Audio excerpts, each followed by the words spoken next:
கர்த்தருடைய பரிசுத்த நாமத்துக்கு மகிமை உண்டாகட்டும். ஆண்டவரும் உலக மீட்பருமாகிய இயேசு கிறிஸ்துவின் நாமத்திலே உங்களை வாழ்த்துகிறேன். இன்றைக்கு நம்ம செய்தியாக ஏசாயாவின் புஸ்தகம் 54வது அதிகாரம் 14வது வசனத்தை வாசிப்போம். நீதியினால் ஸ்திரப்பட்டிருப்பாய், கொடுமைக்கு தூரமாவாய், பயமில்லாதிருப்பாய், திகிலுக்கு தூரமாவாய், அது உன்னை அணுகுவதில்லை. கர்த்தருக்கு மகிமை. ஆண்டவர் இன்னைக்கு நம்ம கிட்ட பேசுற வார்த்தை நல்ல கவனமா பாருங்க.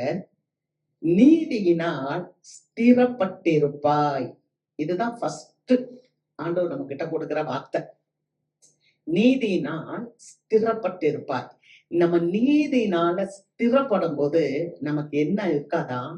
கொடுமைக்கு தூரமாகும். பயப்பட வேண்டாம், பயமில்லாது இருப்பாய். திகிலுக்கு தூரமாவாய், அது உன்னை அணுகாது. இப்ப நம்ம நிறைய பேர் என்ன நினைக்கிறோம்? நமக்கு கொடுமையே வரக்கூடாது, நம்ம பயப்படாம இருக்கணும், நமக்கு திகிலான காரியங்கள் வரக்கூடாது அப்படின்னு நினைக்கிறோம். ஆனா அதையே நினைக்கும் போது நம்ம செய்ய வேண்டிய காரியம் என்னன்னா, ஒரு காரியத்தை செஞ்சா இந்த 3 காரியம் நம்மள ஃபாலோ பண்ணும். அல்லேலூயா. ஒரு காரியத்தை நம்ம செய்யும் போது 3 காரியம் நம்ம கூட வரும். ஆமென். எப்படி கடையில போய் இட்லி வாங்கினா சட்னி, சாம்பார், கார சட்னி, தேங்காய் சட்னி, மல்லி சட்னி எல்லாம் கொடுக்குறாங்களோ, அது மாதிரி ஒரே காரியம், நம்ம நீதியில ஸ்திரப்பட்டா கொடுமைக்கு தூரமாயிருவோம், பயப்பட மாட்டோம், திகில் நம்மள அணுகாது. இந்த கடைசி காலத்துல நம்ம வாழ்ந்துட்டு இருக்கோம். எங்க பார்த்தாலும் இப்ப பாத்தீங்கன்னா திடீர்னு போர்கள் இல்ல. இப்ப இந்த போர் இப்பொழுது மத்திய கிழக்கு நாடுகளிலே நடைபெறுகின்ற இந்த போரினால இந்தியாவில பாதிப்பு இருக்குமா அப்படின்னு சொன்னா பாதிப்பு இருக்கும் என்று சொல்றாங்க. என்ன அப்படின்னா, எண்ணெய் வளங்கள் எல்லாம் அங்கதான் இருக்குது. பெட்ரோல், இது போன்ற பெரிய பெரிய பெட்ரோல் கிணறுகள் இதெல்லாம் அடிச்சு அங்க துவம்சம் பண்ணும்போது பெட்ரோல் விலை ஏறும். அப்படி பெட்ரோல் விலை ஏறுச்சுன்னா விலைவாசிகள் ஏறும். அது மாத்திரமல்ல, பல நோய்கள் பரவும். இது எல்லாமே என்ன அப்படின்னு சொன்னா, பைபிள்ல நமக்கு ஆண்டவர் ஏற்கனவே சொல்லியிருக்கிறார். இதெல்லாம் வேதனைகளுக்கு ஆரம்பம், ஆனாலும் முடிவு உடனே வராது அப்படின்னு சொல்லப்பட்டிருக்கு. எல்லாருக்கும் சுவிசேஷம் அறிவிக்கப்படும். எல்லாரும் இயேசுவ உலக ரட்சக மெசியா அப்படின்னு நினைக்கும் போதுதான் முடிவு வரும். புதிய வானம் புதிய பூமி உண்டாகும். அல்லேலூயா. சரி, ஆனா இப்படிப்பட்ட சூழ்நிலையில திகில் வருது, கொடுமை நமக்கு வரக்கூடாது, நம்ம பயம் இல்லாம இருக்கணும்னா தேவ பிள்ளைகளாகிய நீங்களும் நானும் என்ன செய்யணும்? ஸ்திரப்படணும். நீதியில நம்ம ஸ்திரப்பட வேண்டும். நீதியினால் ஸ்திரப்பட வேண்டும். இந்த ஸ்திரப்படுதல் அப்படின்னா ஆங்கிலத்துல நிறைய வார்த்தைகள் சொல்லப்பட்டிருக்கு. ஸ்திரப்படுதல் அப்படின்றதுக்கு பலப்படுதல் அப்படின்னு இருக்கு, ரெஸ்டோர்.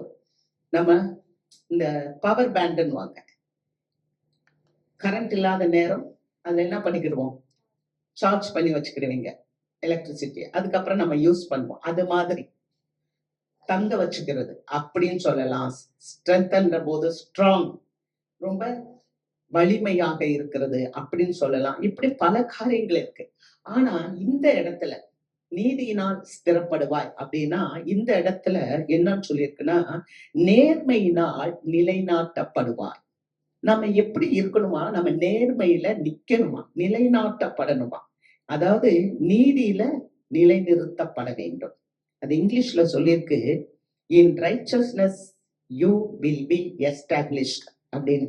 அப்படின்னா நம்ம நீதியில நிலைநிறுத்தப்பட வேண்டும். சோ உலகத்துல முடிவு காலத்துல நம்ம வாழ்ந்து கொண்டு இருக்கிறோம். சபைக்கு ஆண்டவர் பேசுகிறார், திருச்சபை மக்களுக்கு ஆண்டவர் பேசுகிறார். நாம் நீதியிலே நிலை நிற்க வேண்டும். அதாவது நீதி அப்படின்னு சொல்லும் போது ஆண்டவராகிய இயேசு கிறிஸ்து தான் நீதி நேர்மை உள்ளவர். ஆமென்.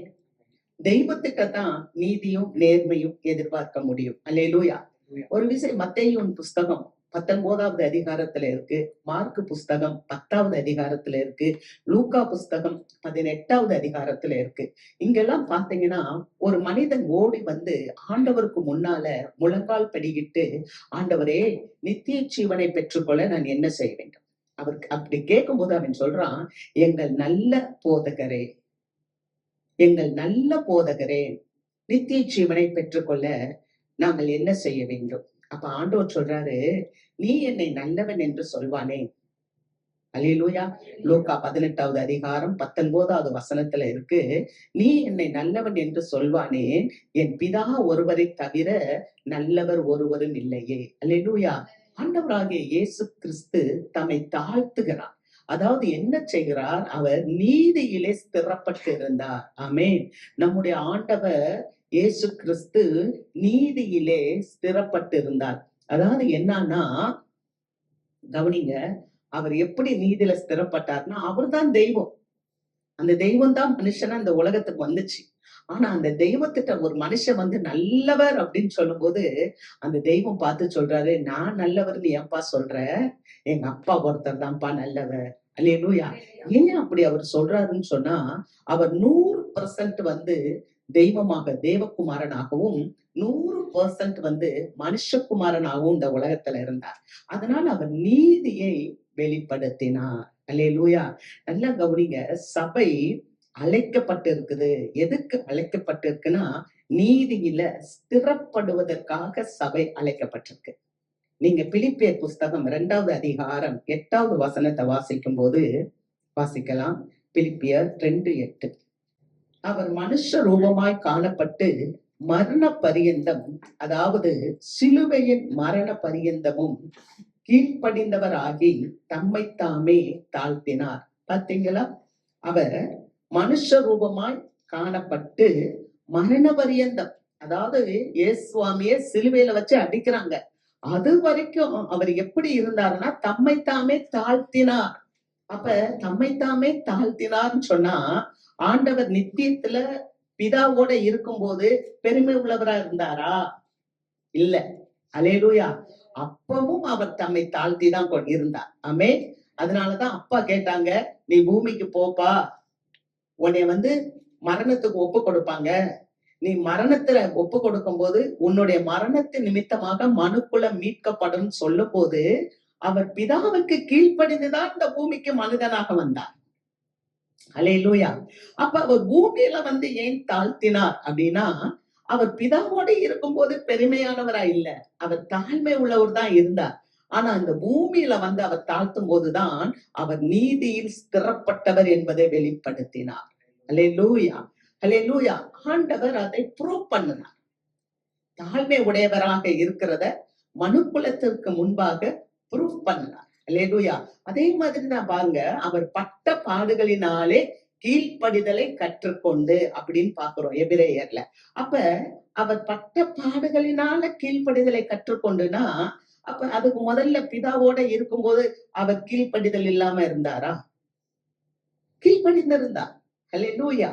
அப்ப ஆண்டவர் இயேசு கிறிஸ்து இந்த பூமிக்கு வர்றதுக்கு முன்னால பரலோகத்துல இருக்கும் போதே அவங்க அப்பாவுக்கு எல்லா விதத்திலும் அவர் கீழ்ப்படிந்து காணப்பட்டார். அவங்க அப்பாவுக்கு எல்லா விதத்திலும் அவர் தாழ்மையா இருந்தார். அல்லேலூயா. எல்லா விதத்திலும் அவர் பிதாவோடு ஒன்றிணைந்துதான் இருந்தார். ஆனா அவர் பூமியில வரும்போது அதையெல்லாம் அவர் மனுஷனுக்கு வெளிப்படுத்தினார். இப்ப இதை ஏன் ஆண்டவர் நமக்கு பேசுறார்? ஏன் நமக்கு ஆண்டவர் பேசுறார்? ஏன் அப்படின்னா, நம்ம நீதியில ஸ்திரப்படணும். ஸ்திரப்படணும்னா என்னன்னா, நம்ம எஸ்டாப்ளிஷ் பண்ணணும். நம்மளுடைய ரைச்சஸ்னஸ், நம்மளுடைய நீதிய நம்ம என்ன பண்ணணும்? நிலைநிறுத்த வேண்டும். பாருங்க, நம்ம என்ன பண்ணுவோம்? இந்த உலகத்துல ஏதாவது ஒரு காரியம்னா ஆண்டவர்கிட்ட வர முடியாது. ஆனா நீங்க ஏனோக்கு அப்படின்ற ஒரு மனுஷனை குறிச்சு பாத்தீங்கன்னா, 365 வருஷம் இந்த உலகத்துல வாழ்ந்தார். அவருக்கு குடும்பம் இருந்துச்சு, பிள்ளைங்க இருந்தாங்க, மனைவி இருந்தாங்க, எல்லாம் இருந்துச்சு. ஆனா அவர் ஏறக்குறைய 300 வருஷம் ஆண்டவரோடு சஞ்சரித்தார். அல்லேலூயா. 65 வயது வர அவர் மற்ற காரியங்கள், பிள்ளைகளை பெறுறது, குடும்பம் எல்லாம் இருந்துச்சு. ஆனா அதுக்கப்புறம் அவர் ஏறக்குறைய 300 ஆண்டுகள் ஆண்டவரோடு சஞ்சரித்து அவர் காணப்படாமல் எடுத்துக்கொள்ளப்பட்டார். ஆமென். அல்லேலூயா. அப்ப எவ்வளவாய் அவர் தேவனை குறித்து அறிந்து ஸ்திரப்பட்டிருந்து அவர் வாழ்ந்து அவர் மீட்புக்குள்ளாக மேல போனார். ஆமென். அப்ப அது போல இன்னைக்கு சபையானது கடைசி காலத்துல வந்திருக்கிறபடினால நாம் என்ன செய்யணும்னா ஸ்திரப்படணும். அப்படி ஸ்திரப்படும் போது நம்மளுடைய ரைச்சஸ்னஸை எஸ்டாப்ளிஷ் பண்ண வேண்டும். அப்படி பண்ணும்போது அதை எப்படி ஆண்டவர் நம்ம வாழ்க்கையில கொண்டு வருவார் அப்படின்னா சில புடமிடுதல் நம்ம வாழ்க்கையில சில சோதனைகள் மூலமாகத்தான் கொண்டு வருவார். அல்லேலூயா. பாருங்க நம்ம எப்படி ஸ்திரத்தன்மையில இருக்கணும். வாசிக்கலாம். தானியேல் புஸ்தகம் 12வது அதிகாரம் 10வது வசனம். அநேகர் சுத்தமும் வெண்மையும் ஆக்கப்பட்டு புடமிடப்பட்டவர்களாய் விளங்குவார்கள். துன்மார்க்கரோ துன்மார்க்கமாய் நடப்பார்கள். துன்மார்க்கரில் ஒருவனும் உணரான். ஞானவான்களோ உணர்ந்து கொள்வார்கள். அல்லேலூயா. அநேக சுத்தமும் வெண்மையும் ஆக்கப்பட்டு புடமிடப்பட்டவர்களாய் விளங்குவார்கள். இந்த கடைசி காலத்துல அநேக சுத்தமும் வெண்மையும் ஆக்கப்பட்டு புடமிடப்பட்டவர்களாய் விளங்குவார்கள். துன்மார்க்கரோ துன்மார்க்கமாய் நடப்பார்கள். துன்மார்க்கரில் ஒருவனும் உணரான். ஞானவான்களோ உணர்ந்து கொள்வார்கள். சில சோதனைகள் யாருக்கு வரும்? சோதனைகள் யாருக்கு வரும் அப்படின்னா சுத்தமும் வெண்மையும் ஆக்கப்பட்டவர்களுக்கு தான் சோதனை வரும். சுத்தமும் வெண்மையும் ஆக்கப்பட்டவர்களுக்கு சோதனை வரும். ஏன் அந்த சோதனை வருது அப்படின்னா நம்ம நீதியில நிலைத்திருக்கிறோமா? அல்லேலூயா. நம்ம நீதியில நிலைத்திருக்கிறோமா என்பதை அறிந்து கொள்வதற்காக சில சோதனைகள் நம்ம வாழ்க்கையில வரும். அந்த சோதனைகள் எப்படின்னா 2 விதமான சோதனை. ஒண்ணு, ஆண்டவரை நம்ம ஏற்றுக்கொள்வதற்கு முன்பாக அப்படியே நம்மள ஆண்டவர் சோதிப்பார். சிலருக்கு என்ன வரும்? குடும்பத்துல பிரச்சனைகள் இருக்கும். சிலருக்கு என்ன இருக்கும்? வியாதி இருக்கும், தீராத வியாதி. சிலருக்கு என்ன இருக்கும்? சில பாடுகள், கஷ்டங்கள். அப்ப என்ன பண்ணுவாங்க? தெய்வத்திட்ட வருவாங்க. ஆண்டவர் தாங்க எங்களுக்கு எல்லாம் செஞ்சாரு. அப்ப இது முதல் ரகம். முதல் ரகம். அந்த முதலாவது நம்ம ஆண்டவரை ஏற்றுக்கொண்டு வர்றது. ஆனா 2வது தடவை வர்ற சோதனை எப்படி இருக்கும்னு சொன்னா நம்ம ஆண்டவரை ப்ரூஃப் பண்ணணும். நான் நீதியில நிக்கிறேன். அல்லேலூயா. நான் நீதியில நிக்கிறேன். இனி எனக்கு வியாதி வந்தா அது என்ன மேற்கொள்ளாது. நான் அதை மேற்கொள்ளுவேன். ஏன்னா நான் விசுவாசித்திருக்கிறவர் இன்னார் என்பதை அறிவேன். அல்லேலூயா. இப்ப பாத்தீங்கன்னா ஒரு சோப்பு தயாரிப்பாங்க. சோப்பு தயாரிக்கும் போது அந்த சோப்பை எண்ணெயில தான் சோப்பு உண்டு பண்ணுவாங்க. அப்ப எண்ணெய், அதுக்கு சில தேவையான பொருட்கள் எல்லாம் போட்டு ஒரு சோப்பை உண்டு பண்ணிட்டாங்க. இப்ப சோப்பு வந்துருச்சு. இப்ப இந்த சோப்பு நல்லதா பயன்படுத்த முடியுமா அப்படின்னா அந்த சோப்பு என்ன பண்ணணும்? சந்தைக்கு வரணும். சந்தைக்கு அதை நம்ம பயன்படுத்தணும். இப்ப நம்ம சில பாத்திரம் தேய்க்கிற சோப்பெல்லாம் வாங்குவோம், டிஷ் வாஷ் பண்றது. அதுல சிலதை பார்த்தோம்னா இது சீக்கிரமா கரைஞ்சிருதுன்றோம். ஒரு சிலது இல்ல, இது 1 மாசத்துக்கு கொஞ்சம் நமக்கு வருது, பயன்படுத்த வருது அப்படின்னு நம்ம. அப்ப அது என்னன்னா அந்த சோப்பு தன்னை என்ன பண்ணுது? ப்ரூஃப் பண்ணுது. நான் ஸ்திரமா இருக்கேன் அப்படின்னு ஒரு சோப் சொல்லுது. அந்த சோப்பை 1 மாசத்துக்கு நம்ம பயன்படுத்த முடியுது. இல்லையா? பெண்கள் நிறைய பேர் இருக்கிறீங்க. இப்ப பாருங்க, ஆண்கள் பாருங்க, ரெயின் கோட் வாங்குறோம். விதவிதமான ரெயின் கோட் இருக்கு. அதை ப்ராடக்ட் பண்ணிடுறாங்க. ப்ராடக்ட் பண்ணி கொண்டு வர்ற வரைக்கும் அது முதல் நிலை, ஃபர்ஸ்ட் ஸ்டெப். இப்ப இந்த செகண்ட் ஸ்டெப் என்னன்னா அது மார்க்கெட்டுக்கு வரும். மார்க்கெட்டுக்கு வரும்போது அப்பதான் அதை எல்லாரும் வாங்குவாங்க. ஓ, இது மழைக்காலம், மழைக்காலத்துல நமக்கு ரெயின் கோட் தேவை. ரெயின் கோட்டை வாங்கி போட்டுட்டு போகும்போது மழை பெய்யும் போது உள்ள தண்ணி ஊறுச்சுன்னா அந்த ரெயின் கோட் நல்லா இருக்கா? நல்லா இல்ல. அப்ப நம்ம என்ன பண்ணுவோம்? நல்ல ரெயின் கோட்டா இருக்கிறத பார்ப்போம். அது மாதிரிதான் கிறிஸ்தவ பிள்ளைகளாகிய நம்மள ஆண்டவர் கொண்டு வந்துட்டார். எப்படி கொண்டு வந்துட்டாருன்னா வெண்மையாக்கிட்டாரு, நம்மள தூய்மையாக்கிட்டாரு, அவர் நம்மள சுத்தமாக்கிட்டார். சுத்தமும் வெண்மையும் ஆக்கிட்டார். இப்ப நம்மள என்ன பண்ணுவார்னா புடமிடப்படுவார்.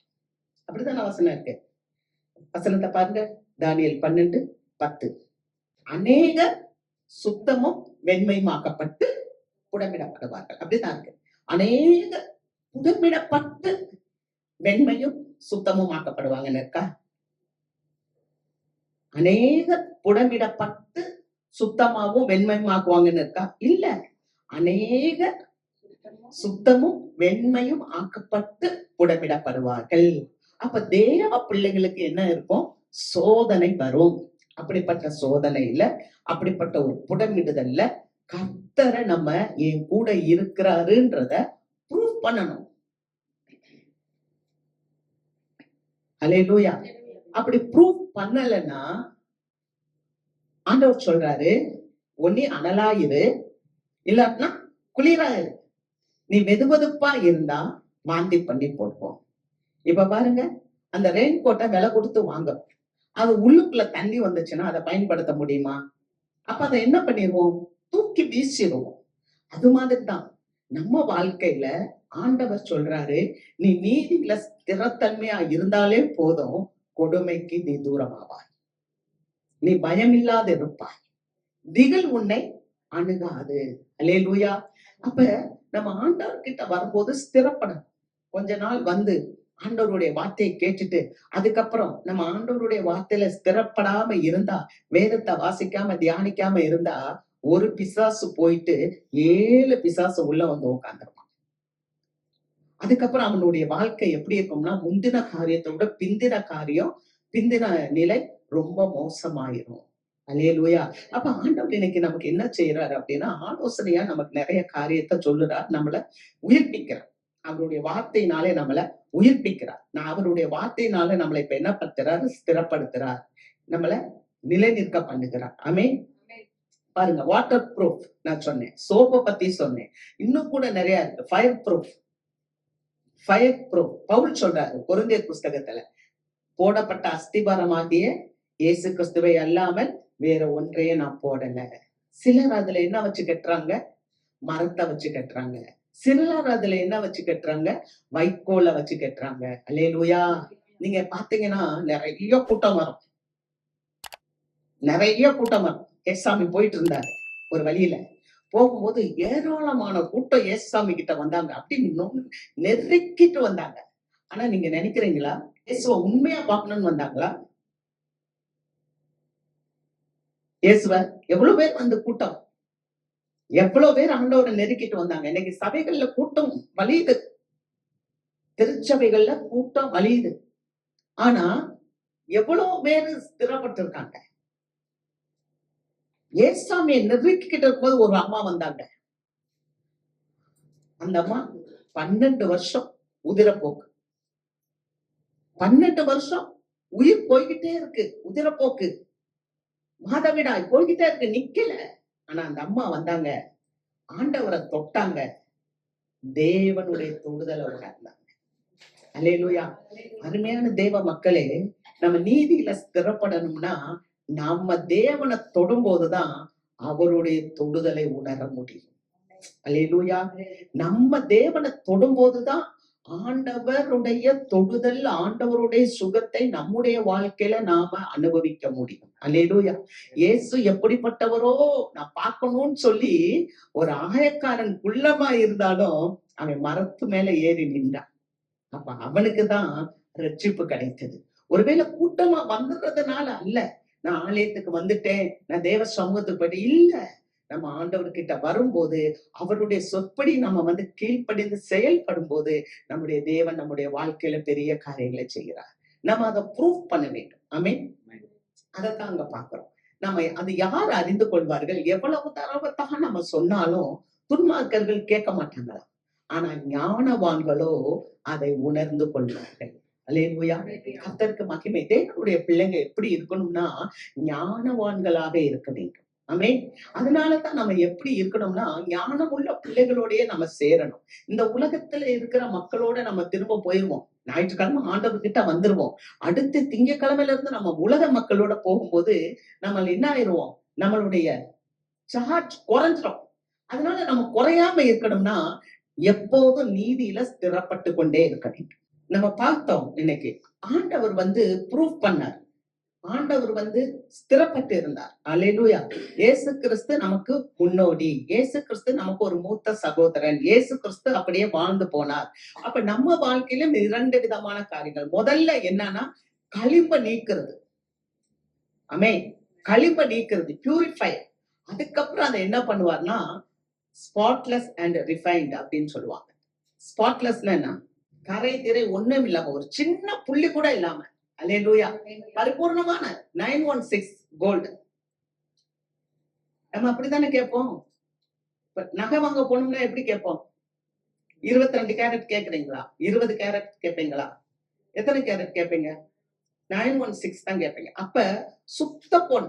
அப்ப ஆண்டவர் நம்மள முதல்ல கழிவு எடுப்பாரு, ரெண்டாவது ஒரு சுத்த பொன்னாக நிரூபிப்பார். இந்த உலகத்துக்கு முன்னால உங்களையும் என்னையும் தேவனுடைய பிள்ளைகள் என்பதை நிரூபிக்கிறதுக்கு, நம்ம அந்த ரைச்சஸ்னஸ்ல, நீதியில ஸ்திரப்பட்டு இருக்கிறோமா அப்படின்றத நிரூபிப்பதற்கு சில காரியங்களை நம்ம வாழ்க்கையில கொண்டு வருவார். அல்லேலூயா. அப்படி கொண்டு வரும்போது நாம எல்லாம் முதல்ல அதை நினைச்சுக்கிடணும், நாம எல்லாம் அழைக்கப்பட்டவர்கள். ஏன் இது வருது? ஏன் என் வாழ்க்கையில வருது? Because I am chosen. நான் தெரிந்து கொள்ளப்பட்டவர். ஆமென். Because we are calling. நம்ம அழைக்கப்பட்டவர்கள். அல்லேலூயா. ஆகவே எனக்கு என்ன இருக்குன்னா, நீங்க மறக்க கூடாது. ஏன் எனக்கு இந்த சோதனை வருது? ஏன் எனக்கு இந்த பாடுகள் வருது? ஏன் எனக்கு இந்த பிரச்சனை அப்படின்னா, இந்த பிரச்சனைகள், இந்த சோதனைகள், இந்த பாடுகள் நம்மளை அழிக்கிறதுக்கு இல்ல, நம்மளை ப்ரூவ் பண்ண. அல்லேலூயா. இந்த காரியங்கள்லாம் நமக்கு எதுக்கு அப்படின்னு சொன்னா, இந்த காரியங்கள் எல்லாம் நம்மள மிளிர செய்கிறது, மெருகூட்டுவதற்காக. ஆமென். உங்களை மெருகூட்டுவதற்காக சில பாடுகள், பிரச்சனைகள் வரும். ஆனா விசுவாசிகள் சோர்ந்து போகக்கூடாது. ஏன்னா நம்ம விசுவாசித்திருக்கிறவர் இன்னார் என்பதை அறிவோம். நமக்கு முன்னோடியா இயேசு கிறிஸ்து இருந்து போனார். அல்லேலூயா. அதனாலதான் சங்கீதக்காரர் சொல்லுகிறார், என்னுடைய காலங்கள் கர்த்தருடைய கரத்தில் இருக்கிறது. ஆமென். நம்முடைய காலங்கள், நம்முடைய ஜீவியம், நம்முடைய வாழ்க்கை யாருடைய கையில இருக்கு? கர்த்தருடைய கையில இருக்கு. அப்ப இந்த நாட்கள்ல நம்ம நீதியில ஸ்திரப்படும் போதுதான் தேவன் நம்மளை கொடுமைக்கு தூரமாக்குவார், பயம் இல்லாமல் இருப்போம், திகிலுக்கு நம்மளை தூரமாக்குவார், திகில் நம்மை அணுகாது. அல்லேலூயா. அப்ப எப்போதும் நம்ம என்ன நினைக்கணும்னா, நம்ம தேவனுடைய பிள்ளை, ஆகவே நான் நீதியில ஸ்திரப்பட வேண்டும். ஆமென். அல்லேலூயா. எவ்வளவு வாழ்க்கையில நீதியில ஸ்திரப்பட்டிருப்போம் அப்படின்றதுக்கு நமக்கு சோதனைகள் வரும். நீங்க நினைக்கலாம், எனக்கு ஏன் சோதனை வருது? நான் ஆண்டவருடைய பிள்ளை தானே. ஆண்டவருடைய பிள்ளைக்கும் சோதனை இருக்கும். ஆமென். மண்ணுல கற்றவனுக்கும் சோதனை, கற்பாறையில கற்றவனுக்கும் சோதனை. கண்மலை மேல கட்டுறவனுக்கும், மண்ணுல கட்டுறவனுக்கும் மழை பெய்யும், காற்று அடிக்கும், நீர் உயரும். கற்பாறையிலையும் கட்டப்பட்டிருக்க வீட்டுக்கும் மழை வரும், நீர் உயரும், காற்று அடிக்கும். ஆனா அது கற்பாறையின் மேல இருக்கிறதுனால அந்த வீடு நிலைத்து நிற்கும். அல்லேலூயா. அது போல பலவிதமான சோதனைகள் வரும்போது நம்ம பாறையில இருந்தோம்னா நம்ம வாழ்க்கையில நம்ம நிலைத்திருப்போம். அல்லேலூயா. நல்ல கவனிங்க. எரேமியா புஸ்தகத்துல 45வது அதிகாரம் நீங்க வீட்டுல போய் படிச்சு பாருங்க. அங்க இருக்கு, பாரக்கிட்ட ஆண்டவர் சொல்றார், இந்த தேசத்தையே அழிக்க போறேன். ஒரு பெரிய கொடுங்கோன்மை, ஒரு பெரிய கொடுமை இந்த தேசத்துல வரப்போகுது. பாருக்கே, பார்ப்பா, நீ பார், இதெல்லாம் இந்த தேசத்தை நான் தான் கட்டுனேன், இந்த தேசத்தை நான் தான் நாட்டுனேன், இந்த தேசத்துல இருக்க குடிகளை எல்லாம் நான் தான் வச்சேன். இப்ப இந்த தேசத்தின் குடிகளை எல்லாம் நான் அழிக்க போகிறேன். பாத்தீங்களா? வேதத்துல ரொம்ப பிடிச்ச ஒரு வசனம்னா எனக்கு இது ரொம்ப பிடிக்கும். தேசத்தையே நான் அழிக்க போறேன், ஒரு பெரிய கொடுங்கோன்மை வரப்போகிறது, ஆனாலும் உன் ஜீவன் உனக்கு கிடைத்த கொள்ளை பொருளாக இருக்கும். அல்லேலூயா. அல்லேலூயா. ஏன்னா நீ எனக்கு பிரியமானவன், ஏன்னா நீ என்னுடைய நீதியிலே ஸ்திரப்பட்டவன். ஒரு தடவை வேதத்தை எழுதி கொடுக்கும் போது சிதேக்கியா ராஜா அந்த வேதத்தை கொண்டு போய் நெருப்புல போட்டுட்டான். ஆனால் மீண்டும் எரேமியா விட்ட அந்த வேதத்தை நீ எழுது என்று சொல்லும் போது, எழுதும் போது அதை எரேமியா சொல்ல சொல்ல பாருக்கு எழுதி கொண்டிருக்கிறார். நீ தேவனுடைய ராஜ்யத்துக்கு பயனுள்ளவனாய் நீதியில் ஸ்திரப்பட்டு இருக்கிறபடியினால இந்த உலகம் முழுவதையும் நான் அழிக்க போகிறேன், ஆனாலும் உன்னுடைய ஜீவன் உனக்கு கிடைத்த கொள்ளை பொருளாக இருக்கும்.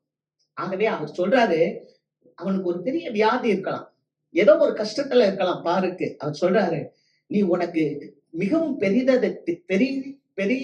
என்னது பெரிய காரியங்களை நீ தேடுகிறாயோ? பார்க்கே, நீ உனக்கு பெரிய காரியத்தை தேடுறாயா? நீ தேட வேண்டாம், உன் ஜீவன் உனக்கு கிடைத்த கொள்ளை பொருளாக. அல்லேலூயா. சம்டைம்ஸ் நம்ம என்ன பண்றோம்னா, கொடுமையில இருந்து போகணும், திகில்ல இருந்து போகணும் தான் நம்ம வழியை தேடுறோம். ஆனா ஆண்டவர் சிம்பிளா உங்கள்கிட்ட சொல்றாரு, நீ நீதியில ஸ்திரப்படு. அல்லேலூயா. ஐ வில் மேக் அ வே. ஆமென். நான் உனக்கு பாதை உண்டாக்குவேன். நான் உனக்கு வழிகளை வாய்க்க பண்ணுவேன். நான் உனக்கு காரியங்களை கைகூடி வர பண்ணுவேன். ஏன் அப்படின்னா நீ நீதியில ஸ்திரப்பட்டு இருக்கிறாய். அல்லேலூயா. சபைக்கு விசேஷத்தை நம்மை ஆண்டவர் சொல்லுகிறார். ஒரு வாசிக்கலாம். உபாகமம் புஸ்தகம் 8வது அதிகாரம் 2வது வசனம். உன் தேவனாகிய கர்த்தர் உன்னை சிறுமைப்படுத்தும்படிக்கும் தம்முடைய கட்டளைகளை நீ கை கொள்ள மாட்டாயோ என்று அவர் உன்னை சோதித்து உன் இருதயத்தில் உள்ளதை நீ அறியும்படிக்கும் உன்னை இந்த 40 வருஷம் அளவும் வனாந்தரத்திலே நடத்தி வந்த எல்லா வழியையும் நினைப்பாயாக. ஆண்டவர் சொல்றார் இஸ்ரவேல் மக்களை பார்த்து, அப்பா உன் தேவனாகிய கர்த்தர் உன்னை சிறுமைப்படுத்தும்படிக்கு, உனக்கிட்ட அந்த தாழ்மையை உருவாக்கும்படிக்கு, உன்கிட்ட அந்த ஹம்பிள்னஸ் உருவாக்கும்படி 40 வருஷம் நீ என்னுடைய கட்டளையை கை கொள்வாயோ நீ மாட்டாயோ என்று உன் இருதயத்துல உள்ளதெல்லாம் அறிந்து 40 வருஷம் உன்னை வழி நடத்தினேன் சொல்றார். அடுத்து சொல்றாரு, மனுஷன் அப்பத்தினால் மாத்திரம் அல்ல, தேவனுடைய வாயிலிருந்து வருகிற ஒவ்வொரு வார்த்தையினாலும் பிழைப்பான் அப்படின்னு சொல்லி அறியாதிருந்த தூதர்களுக்குரிய மன்னாவை கொண்டு உன்னை போஷித்தேன். இந்த 40 வருஷமா உன்னுடைய கால்கள் வீங்கல, உன்னுடைய பாதரட்சைகள் அருந்து போகல, உன் வஸ்திரங்கள் பழையதாய் போகல. அல்லேலூயா, அல்லேலூயா. இப்படியா நான் உன்னை நடத்தினேன். இதுதான் முதல் நிலை. ஆண்டவர் முதல்ல நம்மளை ரட்சிக்கும் போது, முதல்ல நம்மளை ஆட்சி தேற்றும் போது, முதல்ல தேவனுடைய பிள்ளை அப்படின்றத நம்ம கொண்டு வரும்போது, நம்ம ரட்சிக்கப்படுறதுக்கு முன்னால ஒரு பெரிய அற்புதங்களை அதிசயங்களை செய்து அப்படியே கொண்டு வந்துருவாங்க. அல்லேலூயா. அதற்கப்புறம் நான் ஆண்டவரை பெற்றிருக்கிறேனா, நான் ஆண்டவரை மிளிர பண்ணுகிறேனா அப்படின்னு சொல்லும் போது, ஆண்டவர் சில காரியங்களை நம்மளுடைய வாழ்க்கையில கொண்டு வரும்போது நம்ம பயந்து விடக்கூடாது, சோர்ந்து போய்விடக்கூடாது. அல்லேலூயா. அங்கதான் நம்ம வாசிக்கிறோம். யாக்கோபின் புஸ்தகம் 1வது அதிகாரம் 12வது வசனத்தை நம்ம வாசிக்கிறோம்.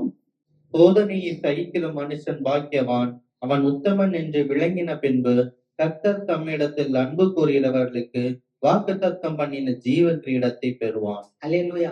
இப்ப ஆண்டவர் நமக்கு என்ன பண்றாருன்னா, சோதனையை சகிக்க பலன் தருவார். எப்ப சோதனையை சகிக்க பலன் தருவார்? நாம் அவரிடத்தில் அன்பு கூறும் போது. அல்லேலூயா. ஒரு பெரிய பணக்கார மாப்பிள்ளைய கல்யாணம் பண்ணிட்டோம். இப்ப அந்த பணக்கார மாப்பிள்ளை என்ன பண்றான்? ஒரு வனாந்தரத்துக்கு நான் போறேன் நீ வான்னு சொல்லும் போது அந்த மனைவி போவாளா போக மாட்டாளா? போவா. ஏன்? புருஷன் பணக்காரன். ஆனா அதை விட நம்ம அப்பா சகல அதிகாரமும் கொண்டவர். அல்லேலூயா. சகல அதிகாரமும் நம்ம அப்பாட்ட இருக்கு. சகல விதமான ஆசீர்வாதங்களும் நம்ம அப்பாட்ட இருக்கு. சில வேலைகளில மானசீகமா புருஷனை நம்பி போறது கூட கைவிடப்படும். ஏன்னா அங்க வனாந்தரம். கடந்த நாட்கள்ல பார்த்தோம், சவுதி அரேபியாவுக்கு போயிட்டாங்க. ஒரு லிங்க் அவங்கள காமிச்சு கூட்டிட்டு போய் கடைசியில அதை பார்த்தா அது வனாந்தரம் ஆயிடுச்சு. அங்கே இருந்து அதுக்கப்புறம் அவங்களால திருப்பி வர முடியல, பெட்ரோல் இல்ல, இறந்து போயிட்டாங்கன்னு பாக்குறோம். ஆனா நம்முடைய அப்பா சர்வத்துக்கும் வல்லமை பெற்றவர். அவரிடத்துல நாம அன்பு கூறும் போது அவர் நமக்கு என்னத்தை தர்றாருன்னு சொன்னா, நம்ம உத்தமமாய் நம்மளை விளங்க பண்ணும் போது ஜீவ கிரீடத்தை நமக்கு தருகிறார். அல்லேலூயா. நாம எப்படி நீதியில ஸ்திரப்படும் போது, ஐயோ ஆண்டவரே நான் ஸ்திரப்பட்டு இருக்கிறேன், நீரே என் தேவன், நானே உங்களுடைய பிள்ளை பாடணும் இல்லையா? கர்த்தர் எனக்கு மீட்பர், என் தெய்வம், என் கர்த்தர், என் மீட்பர், எனக்கு குறையில்லை. அதான் ஸ்திரத்தன்மை. கடைசி காலத்துல அங்க இங்கெல்லாம் கூப்பிடுவாங்க. அங்க ஆண்டவர் இருக்கிறாரு, இங்க ஆண்டவர் இருக்கிறாரு, நீங்க வாங்க, நீங்க படிச்சு பாருங்க வீட்டுல லூக்கா 17. அதோ அங்கே என்றும் இங்க என்றும் சொன்னா நீங்க போகாதீங்க. அல்லேலூயா. நாம ஸ்திரப்பட வேண்டும். ஆமென். கிறிஸ்துவில் நாம் ஸ்திரப்பட வேண்டும். கிறிஸ்துவை நாம வெளிப்படுத்த வேண்டும். கிறிஸ்து நம்மில மகிமைப்பட வேண்டும். அல்லேலூயா. ஆக நம்ம கிறிஸ்துவனிடத்துல அன்பு கூறும் போது கிறிஸ்து நமக்கு வாக்குத்தத்தம் பண்ணின ஜீவ கிரீடத்தை கொடுப்பார். கர்த்தர் எப்படிப்பட்டவர்? ஸ்திரத்தன்மை உடையவர். ஆமென். நம்ம வாழ்க்கையில நிறைய நேரம் நம்ம நமக்கு புகழ்ச்சியை நாடக்கூடாது.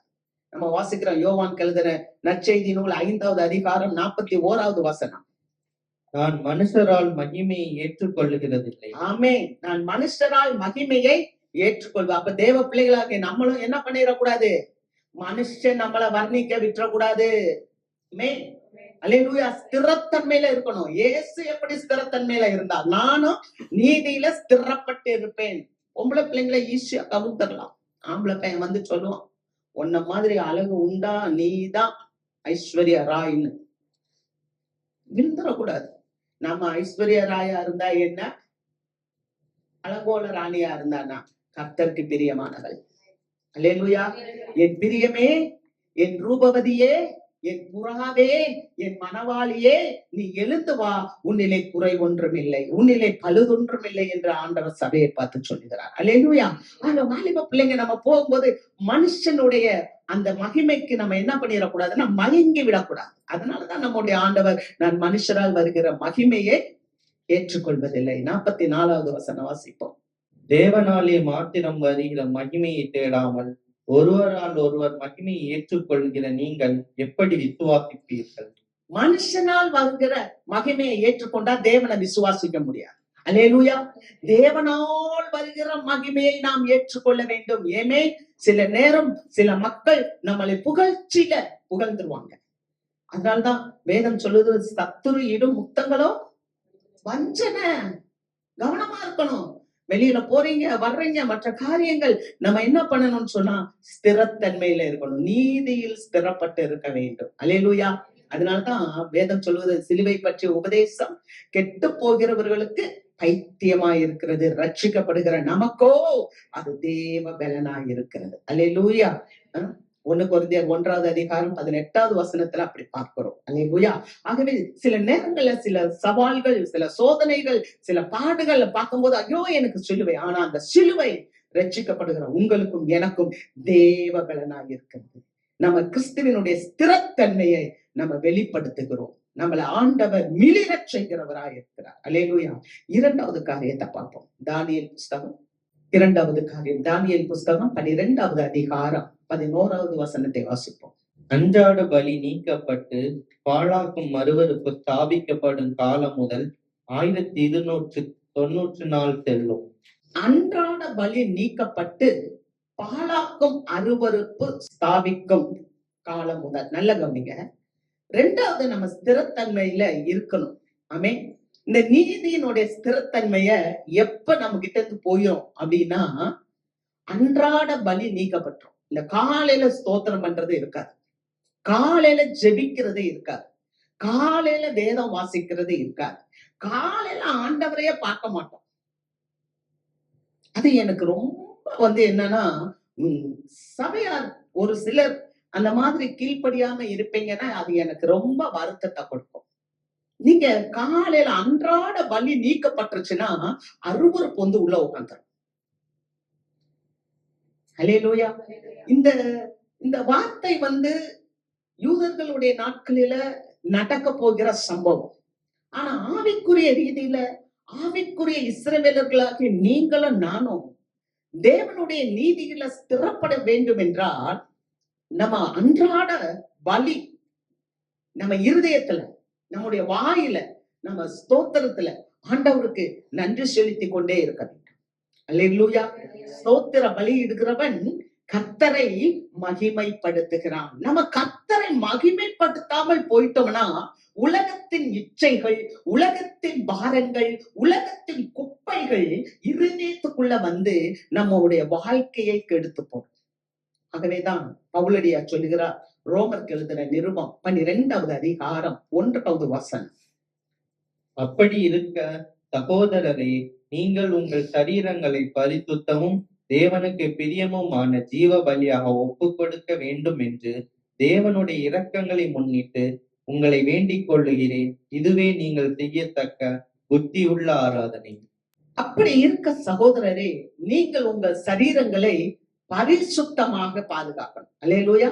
பரிசுத்தமும் நீதியும் உள்ளவங்களா நம்ம அவருக்கு ஆராதனை செய்யணும். ஆராதனை செய்யும் போது ஜீவ பலியாய் நம்மள ஒப்பு கொடுக்க வேண்டும். ஆமென். ஜீவ பலினா என்ன தெரியுமா? நான் விரும்புறது இல்ல ஆண்டவரே, நீர் விரும்புறத நான் செய்யணும். அல்லேலூயா. அதுதான் ஜீவ பலி. நீங்க பலி செலுத்தும் போது பார்த்திருக்கீங்களா? கோழியோ ஆடோ கொண்டு போய் பலி செலுத்தும் போது அந்த பலியை எப்படி வச்சிருப்பாங்க? அந்த பலிய கட்டிதானே வச்சிருப்பாங்க. சொல்லுங்கம்மா. ஆடலங்க. ஏன் கட்டணும்? அத்துக்கிட்டு ஓடிரும். அதனாலதான் பலிபீடத்துல பலிபீட கொம்பண்டையில அதை கட்டி வையுங்க. 118வது அதிகாரம் சங்கீதம் 27வது வசனம் சொல்லுது, பண்டிகை பலிகளை கொண்டு வந்து கொம்புகளிலே கட்டுங்க. அப்ப காலையில நம்ம எந்திரிக்கும் போது முதல்ல பலி செலுத்தணும். ஆண்டவருக்கு பலி செலுத்தும் போது நம்மளை எங்க கட்டிடணும்? அந்த ஜெபத்துல கட்டி வச்சிடணும். ஆண்டவரே, இந்த நாள் உம்முடைய சித்தத்தை நான் செய்ய வேண்டிய நாள். அல்லேலூயா. அப்படி நீங்க உங்களை கட்டிக்கிட்டீங்கன்னா பிசாசு உங்களை கூட்டி கொண்டு போயிட மாட்டான். அருவருப்பு உங்க இதயத்துக்குள்ள வராது. நம்ம நீதியில ஸ்திரப்படுவோம். அல்லேலூயா. இது பிரயோஜனமா இருக்கா? ஆமென். அல்லேலூயா. அப்ப நம்ம டெய்லி ஜெபம், டெய்லி வேத வாசிப்பு, டெய்லி தின தியானம் ஏன் நம்ம செய்ய சொல்றோம்னா, நம்ம மனச அலப்பாய விடாம, நம்ம இந்த உலகத்துல போறோம், கொடுமை நம்மள சேரக்கூடாது, பயம் நமக்கு வரக்கூடாது, திகில் நமக்கு வரக்கூடாது, திகிலான செய்தியை கேட்டு நம்ம பயந்து போயிடக்கூடாது. கர்த்தர் சொல்லுகிறார், திகில் உனக்கு தூரமாகும். 3வது அதிகாரத்துல நம்ம வாசிக்கிறோம் நீதிமொழிகள்ல, திகில் வந்தாலும் உன்னை காக்கும்படி உன்னுடைய பாதைகளை தேவன் செவ்வையாக்குவார். அல்லேலூயா. அப்ப நம்முடைய பாதையை செவ்வையாக்குவதற்கு காலையிலே தேவனை துதித்து பாடி நாம் ஆராதிக்க வேண்டும். ஆமென். கர்த்தருக்கு மகிமை. 3வது ஒரு காரியம், தானியேலின் புஸ்தகம் 12வது அதிகாரம் 12வது வசனத்தை வாசிப்போம். 1335 நாள் மட்டும் காத்திருந்து சேருகிறவன் பாக்கியவான். காத்திருந்து சேருகிறவன் பாக்கியவான். திரும்பவும் நான் சொல்லுவேன், இது யூதர்களுக்கான கடைசி காலம் நடக்க இருக்கிற காரியம். இது நிச்சயமாக நிறைவேறும். இந்த வேதாகமத்துல எழுதப்பட்ட காரியம். இது ஒரு தீர்க்க தரிசன புஸ்தகம். அல்லேலூயா. இன்றைக்கு இந்த தீர்க்க தரிசனம் நிறைவேறி கொண்டு இருக்கிறது. ஆமென். அப்ப கடைசி காலத்துல இருக்கிற நமக்கு ஆண்டவர் சொல்லுகிறார், காத்திருந்து சேருகிறவன் பாக்கியவான். நீதியில ஸ்திரப்பட்டு ஆண்டவரோடு சேருகிற நாம பாக்கியவான்கள். அல்லேலூயா. நமக்கு காத்திருக்கிறது தான் பிடிக்காது. நம்ம ஸ்திரமா இருக்கிறது பிடிக்காது. நம்ம நீதியை எஸ்டாப்ளிஷ் பண்ணணும். ரைச்சஸஸ் டு பி எஸ்டாப்ளிஷ்ட், இல்லையா? அந்த நீதியை நம்ம நிலைநிறுத்தணும். நிலைநிறுத்துவதற்கு நாம காத்திருக்க வேண்டும். காத்திருக்கிறது நமக்கு பிடிக்காது. சில நேரங்கள்ல பாத்தீங்கன்னா, நீதிமொழிகள் 19:2 சொல்லுகிறது, கால் துரிதமானவன் தப்பி நடக்கிறான். அப்ப வேகமா ஓடணும், அப்பதான் நம்ம தப்பிக்க முடியும் அப்படின்னு சொல்லி ஓடுவோம், இல்லையா? ஆனா அதே சமயத்துல சில நேரம் ஆண்டவர் சொல்லுவார், நீ தரித்து நில், நீ தரித்து நில். 1 சாமுவேல் புஸ்தகத்துல நம்ம வாசிக்கிறோம் 9வது அதிகாரம் 27வது வசனத்துல, நீ தரித்து நில்லுப்பா, நீ ராஜாவாக போற, நான் பேசுறத நீ கேளு என்று சொல்லி சாமுவேல் சவுலிடம் சொல்லுவதை பார்க்கிறோம். அல்லேலூயா. நம்ம ஓடிடக்கூடாது. நான் சீக்கிரம் ஓடினாதான் என் காரியத்தை நான் ஜெயமாக்க முடியும். நான் சீக்கிரமா ஓடினாதான் என் காரியத்தை நான் கைகூடி வர பண்ண முடியும். நோ, சம்டைம்ஸ் ஆண்டவர் சொல்வார், நீ தரித்து நில். யாத்ராகம புஸ்தகம் 14வது அதிகாரம் 13, 14 வசனங்களை வாசிக்கும் போது மோசேட்ட ஆண்டவர் சொல்றார், நீங்கள் தரித்து நின்று இன்றைக்கு நாம் செய்யும் ரட்சிப்பை பாருங்கள், இந்த யுத்தம் என்னுடையது. ஆமென். ஒரு பிள்ளை நீதியில ஸ்திரப்பட்டுச்சுன்னா யுத்தம் உங்களுடையது இல்ல, என்னுடையது. அல்லேலூயா. யுத்தம் கர்த்தருடையது. உங்களுக்காக கர்த்தர் யுத்தம் செய்வார். உங்களுக்காக கர்த்தர் யுத்தம் செய்து கர்த்தர் நமக்கு காரியத்தை கைகூடி வர பண்ணுவார். அல்லேலூயா. நம்ம நீதியில ஸ்திரமா இருந்தா மட்டும் போதும், கர்த்தர் நமக்காக யாவையும் செய்து முடிப்பார். அல்லேலூயா. கொடுமை வராது, திகில் வராது, பயப்பட வேண்டிய அவசியம் இல்லை. ஏன்னா நாம் நீதியில் ஸ்திரப்பட்டு இருக்கிறோம். ஆமென். அல்லேலூயா. கர்த்தருக்கு மகிமை. நம்ம நீதியில ஸ்திரப்படுத்த வேண்டும். ஒரு மனுஷனை குறிச்சு நம்ம பார்க்கிறோம். யாரு? ஆபிரகாம். 75 வயதுல ஆண்டவர் சொன்னார், நீ உன் தேசத்தை, உன் இனத்தை விட்டு நீ புறப்பட்டு நான் காண்பிக்கும் தேசத்துக்கு போ. நான் உன்னை பெரிய இனமாக்குவேன், உன்னை பெரிய ஜாதியாக்குவேன், உன்னை பேர் சொல்லியா உன்னைய நான் அழைச்சிருக்கேன். இந்த பூமியில உள்ள வம்சம் எல்லாம் உனக்குள்ள ஆசீர்வதிக்கப்படும், உன்னை பெரிய திரள் கூட்டத்துக்கு தலைவனா வைப்பேனார். 25 வருஷம் காத்திருந்தான். அல்லேலூயா. 25 வருஷம் கழிச்சு காத்திருந்த போது, காத்திருந்து அவன் ஈசாக்கை பெற்றுக்கொண்டான். ஏமே, இதுல என்ன ஒரு சிறப்பு அப்படின்னு சொன்னா, சொன்ன உடனே ஆண்டவர் கொடுத்திருந்தா அதுல மகிமையே இருந்திருக்காரு. ஆனா அந்த 25 வருஷம் அந்த ஆபிரகாம் ஸ்திரப்பட்டான். நம்ம வாழ்க்கையில ஒரு ஜெபம் ஜெபிக்கிறோம், உடனே நம்ம கைகூடி வரல, சோர்ந்து போக கூடாது. நீங்க நீதியில ஸ்திரப்பட்டு கொண்டே இருக்கணும். Keep on establish your righteousness. உங்க நீதிய எஸ்டாப்ளிஷ் பண்ணிக்கிட்டே இருக்கணும், ஸ்திரப்பட்டுக்கிட்டே இருக்கணும், கிறிஸ்துவுக்குள்ள ஸ்திரப்பட்டுக்கிட்டே இருக்கணும், நம்பிக்கையில இருந்துகிட்டே இருக்கணும். அல்லேலூயா. ஏன்னா ஒரு நோக்கம் உண்டு, நோக்கம் உண்டு. உங்க ஜெபம் உடனே கேட்கப்படாது. ஏன் உடனே கேட்கப்படாது? உடனே கேட்டா ஒரு பிள்ளை பெறுவீங்க, முடிஞ்சு போச்சு. 25 வருஷம் கழிச்சு உங்களுக்கு ஒரு பிள்ளையை கொடுத்தா, அங்க வசனம் சொல்லுது, சரீரம் செத்தவன் என்று சொல்லப்படுகிற ஒருவனாலே வானத்தின் நட்சத்திரத்தை அளவு, கடற்கரை மணலத்தனையான அளவு பிள்ளைகளை பெற முடியுமானால், அப்போ ஒரு சிறப்பு, ஒரு நோக்கம். அவன் விசுவாசிகளின் தகப்பனாக மாறினான். அப்ப நம்ம வாழ்க்கையில நம்ம நீதியில ஸ்திரப்பட இது துன்மார்க்கனுக்கு புரியாது, ஆனா ஞானவான்கள் உணர்ந்து கொள்வார்கள். What is the purpose of our life? என்னுடைய வாழ்க்கை நோக்கம் என்ன? ஏன் என் வாழ்க்கையில ஆண்டவர் இந்த காரியத்தை அக்செப்ட் பண்றார், அனுமதிக்கிறார்? ஏன் என் வாழ்க்கையில் இந்த காரியங்கள், தனிமைகள், வெறுமைகள், கொடுமைகள், பிரிவுகள், துயரங்கள், தோல்விகள், ஏமாற்றங்கள்? God accept. ஏன்னா you are the chosen vessel. மகிமைக்காக நீங்க நீதியில ஸ்திரப்பட தேவன் உங்களை உயர்த்துகிறார். The day will come. கர்த்தர் மனமாறுகிறவர் இல்ல, கர்த்தர் பொய் சொல்லுகிறவர் அல்ல. ஆபிரகாம் நிலைத்திருந்தார், விசுவாசிகளின் தகப்பன் என்று போற்றப்பட்டார். அல்லேலூயா. யோபுவை குறித்து பார்க்கிறோம், தன் வாழ்க்கையில எல்லாத்தையும் இழந்து போனான். ஒரே நாள் தன்னுடைய குடும்பத்துல இருக்க பிள்ளைகள், ஆண் பிள்ளைகள், பெண் பிள்ளைகள், மகள்கள், மகன்கள் எல்லாரும் இழந்து போனான். ஆனாலும் கர்த்தருக்காக பொறுமையோடு காத்திருந்தான். அல்லேலூயா. அங்க நம்ம வசனத்தை வாசிக்கிறோம். யாக்கோபின் புஸ்தகம் 5வது அதிகாரம் 11வது வசனம். இதோ பொறுமையாய் இருக்கிறவர்களை பாக்கியவான்கள் என்கிறோமே. யோபின் பொறுமையை குறித்து கேள்விப்பட்டிருக்கிறீர்கள், கர்த்தருடைய செயலின் முடிவையும் கண்டிருக்கிறீர்கள். கர்த்தர் மிகுந்த உருக்கமும் இரக்கமும் உள்ளவராய் இருக்கிறாரே. கர்த்தர் மிகுந்த உருக்கமும் இரக்கமும் உள்ளவர். He is our merciful God. அல்லேலூயா. அவர் இரக்கமுள்ள தேவன். எப்படியாவது நமக்கு இறங்குவார். யோபுவின் பொறுமையை குறித்து பார்க்கணும். காத்திருந்தார். அவர் தவறு செஞ்சாரா? அவர் துன்மார்க்கரா? அவர் பாவம் செய்தாரா? அவர் நீதிமான். நீதிமான் சோதிக்கப்படுவது உண்மை. அல்லேலூயா. சோதிக்கப்படுவாங்க. எப்படி சோப்பை சோதிக்கிறோம், எப்படி ரெயின்கோட்டை சோதிக்கிறோம், எப்படி ஃபயர் ப்ரூஃப் சோதிக்கிறோம், ஆண்டவர் யோபுவை சோதித்தார். அவர் பொறுமை உள்ளவராய் இருந்தார். கடைசியில என்ன ஆச்சு தெரியுமா? ரெட்டிப்பான ஆசீர்வாதத்தை பெற்றுக்கொண்டார். அல்லேலூயா, அல்லேலூயா.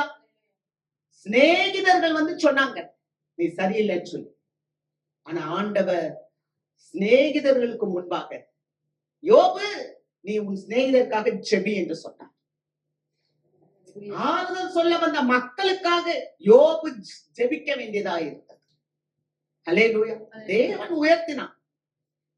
ரெட்டிப்பான கணம்.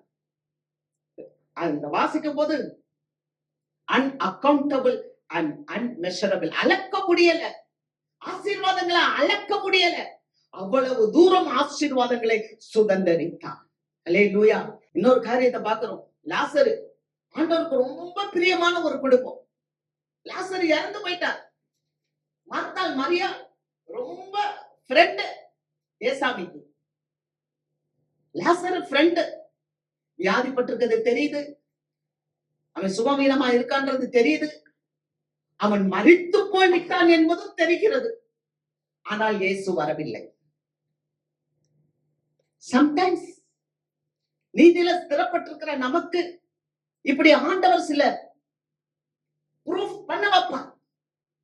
நீங்க தொடர்ந்து நீதியில ஸ்திரப்படுங்க, கொடுமைக்கு தூரமாவீர்கள். அல்லேலூயா.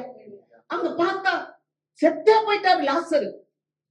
அத கேள்விப்பட்டும் அவர் மீண்டும் 2 நாள் தாமதம் பண்றார்.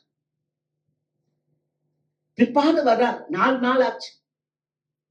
லாசருவை எங்க வச்சீங்க? கல்லறையில வச்சிருக்காங்க. இப்ப நிலைமை என்ன? 4 நாள் நாருமே.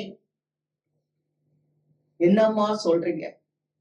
எத்தனை வருஷம் காத்திருந்துட்டேன், எத்தனை வருஷம் கொடுமை, எத்தனை வருஷம் பிள்ளைகளுக்கு வரம் தேடுவேன், எத்தனை வருஷம் ஒரு பிள்ளைக்காக காத்திருக்கிறேன். நீங்க சொல்லலாம். ஆனால் ஏற்ற வேலையில் கர்த்தர் நீதியை செய்கிறவர். அல்லேலூயா. அவர் ஏற்ற வேலையில செய்கிறவர். அதுதான் நாம் ஆராதிக்கிறதே. என்ன பண்ணார் தெரியுமா? எந்த நிலையில இருந்தாலும், எந்த நாடு போன சூழ்நிலையில இருந்தாலும் கர்த்தரால் கூடாத காரியம் ஒன்றுமே இல்லை. ஆமென். அவர் வந்தா லாசருவே எழுந்து வா சொல்லும் போது அங்க இருக்கிற அநேக மக்கள் இயேசுவின் மேல் விசுவாசம் வைத்தார்கள். ஆமென். அல்லேலூயா. சோமில்ல செத்து போயிட்டான். வீட்டுல வந்து சரி உடனே எந்திரிச்சிருந்தா என்ன ஆச்சு? அவன் வீட்டார் மாட்டான். ரைட், 4 நாள் ஆச்சு, நாரி போச்சு, இந்த வரேன். ஆமென். அல்லேலூயா. அதுதான் பவர். சில புடமிடுதல்கள் நம்முடைய வாழ்க்கையில வரும்போது, சில சோதனைகள் நம்முடைய வாழ்க்கையில வரும்போது நாம் தளர்ந்து விடக்கூடாது. நம்முடைய ஆண்டவராகிய இயேசு கிறிஸ்து நேற்றும் இன்றும் என்றும் மாறாதவராக இருக்கிறார். மரித்தேன், சதா காலங்களிலும் நான் உயிரோடு கூட இருக்கிறேன். அல்லேலூயா. நம்முடைய தேவன் இன்றும் உயிர் வாழ்ந்து கொண்டே இருக்கிறார். ஆமென். அல்லேலூயா. நம்ம வார்த்தைகளை கேட்கிறோம். எஸ்ராவின் புஸ்தகம் 7வது அதிகாரம் 10வது வசனம். கர்த்தருடைய வேதத்தை ஆராயவும் அதன்படி செய்யவும் இஸ்ரவேலிலே கட்டளைகளையும் நீதி நியாயங்களையும் உபதேசிக்கவும் எஸ்ரா தன் இருதயத்தை பக்குவப்படுத்தி இருந்தான். அல்லேலூயா. கர்த்தருடைய வேதத்தை ஆராயவும் அதன்படி செய்யவும் இஸ்ரவேலின் நீதி நியாயங்களை உபதேசிக்கவும் எஸ்ரா தன்னுடைய இருதயத்தை பக்குவப்படுத்தி இருந்தா. நம்ம வந்து ஸ்திரப்படணும், நீதியில ஸ்திரப்படணும். ஆலயத்துக்கு வர்றோம், என்ன பேசுறாங்க? எப்படி இந்த எஸ்ரா தன்னுடைய இருதயத்தை பக்குவப்படுத்தி இருந்தாரோ, அதுதான் நம்ம வசனங்களை கேட்க கேட்க நம்முடைய இருதயத்தை நாம் பக்குவப்படுத்தணும். ஆமென். அந்த எஸ்ரா எப்படி எதுல பக்குவம்? கர்த்தருடைய வேதத்தை ஆராய்கிறார், அதன்படி செய்கிறார். அப்புறம் இஸ்ரவேலுடைய நீதி நியாயங்களை கட்டளைகளை கை கொண்டு உபதேசிக்கிறார், மற்றவங்களுக்கு சொல்லுகிறார். இருதயத்தை பக்குவப்படுத்தினார். நம்முடைய இருதயத்தை நாம் பக்குவப்படுத்த வேண்டும். இதுதான் நீதியில் ஸ்திரப்பட்டு இருப்பார். ஏமே, நான் வார்த்தையை கை கொள்ளுவேன், நான் வார்த்தையை கை கொள்ளுவேன். இதெல்லாம் எனக்கு ஆண்டவர் சொல்லி இருக்கிறாரு. இதுல நான் பக்குவப்பட வேண்டும். நீங்க உலகத்துக்குள்ள போறீங்க. உலகத்துக்குள்ள போகும்போது உங்களுக்கு உலக சிந்தனைகள் வந்துடும். உலக மக்கள் உங்ககிட்ட பேசும்போது உங்களுடைய ஆவி தொய்ந்து போயிடும். ஆனா தொய்ந்து போக கூடாது. இருதயத்தை பக்குவப்படுத்தி வச்சிருக்கணும். அல்லேலூயா. கர்த்தருடைய சொல்லு, அவருடைய செயல், அவருடைய காரியம் எல்லாத்தையும் எப்போதும் நினைத்து நீங்க வந்து பக்குவப்பட்டு உங்க இருதயத்தை பக்குவப்படுத்திட்டு தான் காலையில வீட்டுல இருந்து வெளியே போகணும். உங்களுக்கு தெரியாது உங்களை சுத்தி எத்தனை பிசாசு வரும்னு தெரியாது. ஒருத்தன் வந்தா பாரு ஆண்டவர் கிட்ட, நீ யாருன்னு கேட்டா லேகியோன்றான். லேகியோன்னா 2000 பிசாசு. ஒரு மனுஷனுக்குள்ள 2000 பிசாசு இருக்கு. அப்ப ஆண்டவர் சொல்றாரு, ஐயா ஆண்டவர்கிட்ட அழுகுதுங்க, எங்களை அந்த பன்றி கூட்டத்துக்குள்ள அனுப்பிடு. பன்றி கூட்டத்துக்குள்ள போனோம்னா அத்தனை பன்றியும் தண்ணீருக்குள்ள விழுந்து செத்து போச்சு. பாத்தீங்களா? ஒரு மனுஷனுடைய வாழ்க்கையில பிசாசு வந்துருச்சுன்னா அழிவு. அப்ப நம்ம இன்னைக்கு ஒரு பலதரமான மக்களை சந்திப்போம். அதுக்கு முன்னால நம்ம என்ன பண்ணணும்னா நீதியில ஸ்திரப்படணும். நம்ம ஸ்திரப்பட்டாதான் அந்த நாளை ஜெயம் எடுக்க முடியும். அல்லேலூயா. எந்த அளவுக்கு நம்ம ஆண்டவருடைய ஆலயத்துல வந்து நம்மளை ஸ்திரப்படுத்துறோமோ அந்த அளவுக்கு நம்ம வாழ்க்கையில ஜெயம் எடுக்க முடியும். அல்லேலூயா. கர்த்தருக்கு மகிமை. வாசிக்கலாம். சகரியா 9வது அதிகாரம் 8வது வசனம்.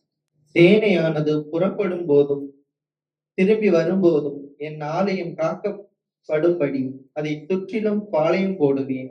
இனி ஒடுக்குகிறவன் அவர்களிடத்தில் கடந்து வருவதில்லை.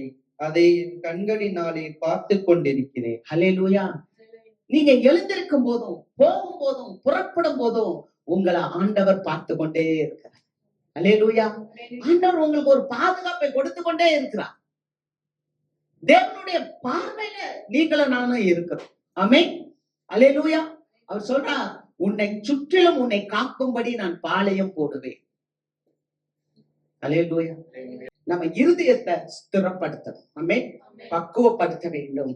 அதனாலதான் வேதம் சொல்லுது, அன்றியும் அவருடைய தீர்மானத்தின்படி அழைக்கப்பட்டவர்களாய் தேவனிடத்தில் அன்பு கூறுகிறவர்களுக்கு சகலமும் நன்மைக்கு ஏதுவாய் நடக்கிறது. அல்லேலூயா. நீங்க என்ன நடந்தாலும் அது உங்களுக்கு நன்மையா நடக்கும். நீங்க அதை விசுவாசிக்க வேண்டும். யாக்கோபு 5வது அதிகாரம் 8வது வசனம். நீங்களும் நீடிய பொறுமையோடு இருந்து உங்கள் இருதயங்களை ஸ்திரப்படுத்துங்கள், கர்த்தரின் வருகை சமீபமாயிருக்கிறது. ஆமென். அல்லேலூயா. நீங்க நமக்கு என்ன வேணும்? நீடிய பொறுமை. ஆமென். நீங்க நீடிய பொறுமையோடு இருந்து நம்முடைய இருதயத்தை செவ்வாய்ப்படுத்துங்க. கர்த்தருடைய வருகை சமீபமாய் இருக்கிறது. இந்த நாட்கள்ல ஆண்டவர் சீக்கிரம் வரப்போகிறார். ஆமென். வெளிப்படுத்தின விசேஷம் 22வது அதிகாரம் 20வது வசனத்துல சொல்லப்பட்டிருக்கிறது, இதோ நான் சீக்கிரமாய் வருகிறேன். லூக்கா 12:40 சொல்லப்பட்டிருக்கு, நினையாத வேளையில மனுஷகுமாரன் வருவார். அல்லேலூயா. அவர் சீக்கிரமாய் வரப்போறார். நம்ம இருதயத்தை ஸ்திரப்படுத்த வேண்டும். அவர் வருகைக்கு நாம் காத்திருக்க வேண்டும். நாம் காத்திருந்து அவரோடு கூட எடுத்துக்கொள்ளப்பட வேண்டும். ஆகவே நாம் ஆயத்தப்பட வேண்டும். அல்லேலூயா.